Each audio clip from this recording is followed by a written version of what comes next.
Welcome to Top Gear's massive Performance Car of the Year test 2019. This year coming to you from the Portimao racetrack in Portugal. And for the first time we're going to be running night and day, making this the inaugural 24 hours of Top Gear. See what we did there? Anyway, before we get to the important business of melting some tyres, I thought you might want to meet the contenders. We've got 15 incredible cars this year, a proper motley crew. And we start with this one. This is Aston at its very best, the DBS Superleggera Volante XS all areas. So beautiful, this car. Under there, 5.2 litre V12 twin turbo, 715 horsepower. This car will do 211 miles an hour with the roof down. That's right. Moving on to something a bit more everyday. We love the 3-cylinder Fiesta ST. In fact, it's our reigning car of the year 2018, and this is its bigger brother, the Focus ST. Now, this has always lived a bit in the shadow of the Focus RS, but this one is a bit more serious. 276 horsepower, detuned version of the old Focus RS's 2.3 litre EcoBoost. Should be plenty of power to give this talented chassis a workout. Could be a dark horse, that one. Oh, what do we have down here? This is getting a bit serious a bit quickly, isn't it? Look, the Mercedes-AMG GTR Pro. Now, if the word Pro sounds a bit nerdy, that's because it is. This is basically a 200 grand track-focused version of Mercedes track-focused supercar. 25 kilograms lighter, it's got adjustable coilover suspension, more aero, no more power, and apparently 7 seconds quicker than the GTR around the Nürburgring.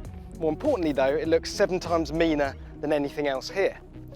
Moving on, now this is very special indeed. The Porsche 935, what is it? Well, a single-seater, non-homologated race car is the headline, but really this is based on a 911 GT2 RS Club Sport, and on top of that is draped this incredible retro aeroed up carbon Kevlar bodywork. It's just a thing of utter beauty. The cynic in me wants to say, yeah, it's just a GT2 RS draped in some fancy clothes, but actually, I'm told, I haven't driven it yet, this is a lot more hardcore, a lot more focused than that. Look, slick tyres. This is a serious track-only race car.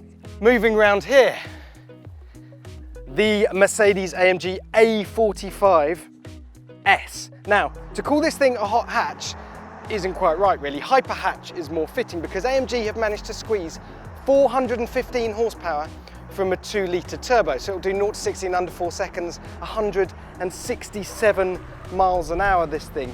It is very fast indeed. And they've included something called a drift mode, a bit like the old Focus RS. So it doesn't disengage the front drive shafts, it just sends a load of torque to the back axle and overwhelms the outside rear wheel, so you can get a bit of oversteer with the safety net of 4-wheel drive pulling you straight.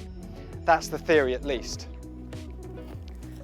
And you're probably thinking, hang on a minute, what is a 2.5 ton, 2 litre diesel pickup truck doing at a performance car test? Well, yeah, I get where you're coming from, but this is the Ranger Raptor. Basically what Ford have done is taken the F-150 Raptor, which is massive and only sold in America, and make a more Europeanized version with a diesel engine, but it's still got all the good bits. So Fox shocks under there, Fox racing suspension. It's got a Baja mode, which is what you want to select when you want to do a bit of brain out off-roading. And as luck would have it, we do have an off-road course here. So we should be having some fun in this. On the track, not quite sure what's going to happen. I'll give it a wide berth if I was you. Coming down here, all right, we'll go over here in the middle, the Ariel Atom. Now, you're going to have to take my word for it, but this is an all-new Ariel Atom, and the key is back here, because it's still got Honda engine, but this one is a 2 litre turbo from the latest Civic Type R. It's got up to 320 horsepower, masses and masses of power, this thing. And because they had to redesign the whole rear end of this car, they thought, well, why not? Let's go through the whole thing and make the whole lot of it new. It is slightly heavier, it's slightly more grown up, but it's not really that grown up, is it? It's still a scaffolding pole on wheels. It's got a better power to weight ratio than a Bugatti Veyron. Still a mental thing. Speaking of mental. Now, let's forget for a moment that this costs £150,000. Put that out your mind. Let's focus instead on the fact that this is a near 600 horsepower, 200 mile an hour, four-wheel drive Jaguar saloon, the Project 8, of course. I'm slightly disappointed that this isn't the touring spec. They've just released that, which is basically delete the rear wing, 4 seats. They're only making 15 of them, so much cooler, but you know what? It's not a bad life. We'll make do with this one. And you better come and get a good look at this, because this is the Hyundai i20 Coupe WRC, the actual WRC car, 380 horsepower from a 1.6 turbo, an utter psychopath of a car. This thing was running around the track earlier, and it's pretty much the loudest car I've ever heard in my entire life.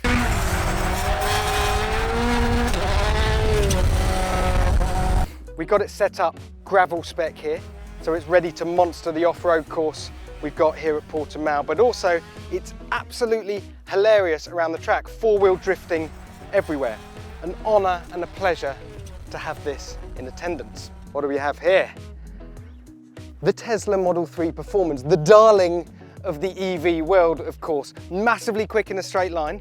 We know it's pretty damn quick around a track as well, but the question is that performance repeatable? And if you put it in track mode, will it actually drift? Questions. Whatever you do, Jack, don't mention the BMW Z4.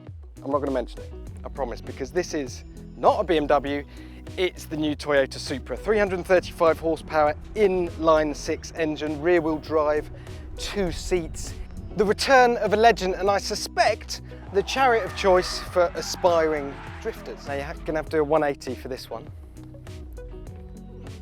We're back up in the big boys leagues, aren't we? This is the McLaren 720S Spyder. Essentially, yes, a 720S coupe without a roof. It is 49 kilograms heavier than the coupe. It's 100% windier than the coupe. But listen, the coupe had pace and agility to spare. So this thing without a roof should be even more of an event. Speaking of events, this is quite possibly the most hardcore hatch there has ever been. The new Renault Megane RS Trophy R. Basically very, very fast around the Nürburgring, the front wheel drive lap record holder, and very, very uncomfortable everywhere else. And there's something that I think we need to whisper about this car. With all the bits on it, it costs £72,000. Ooh, for a hot hatch, but check it out. Carbon wheels, carbon ceramic brakes, no back seats. It's basically a bargain.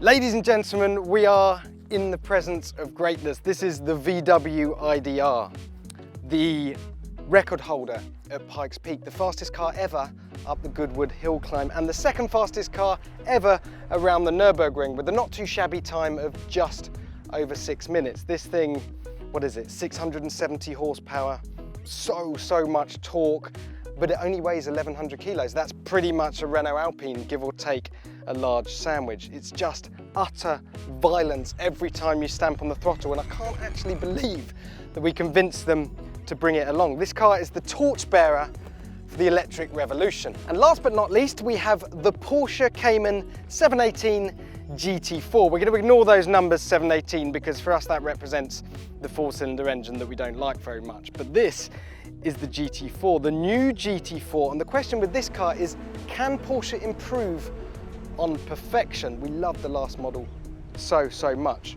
It is our kind of car, if I'm honest. 4-litre, naturally aspirated, flat 6, 414 horsepower, 8,000 RPM, manual gearbox. Oof, suits you, sir. I have to say, an early contender for the title. So that's it.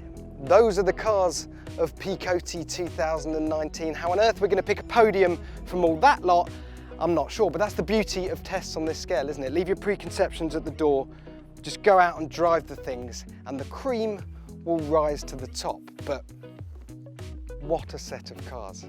Doesn't get a lot better than that, does it?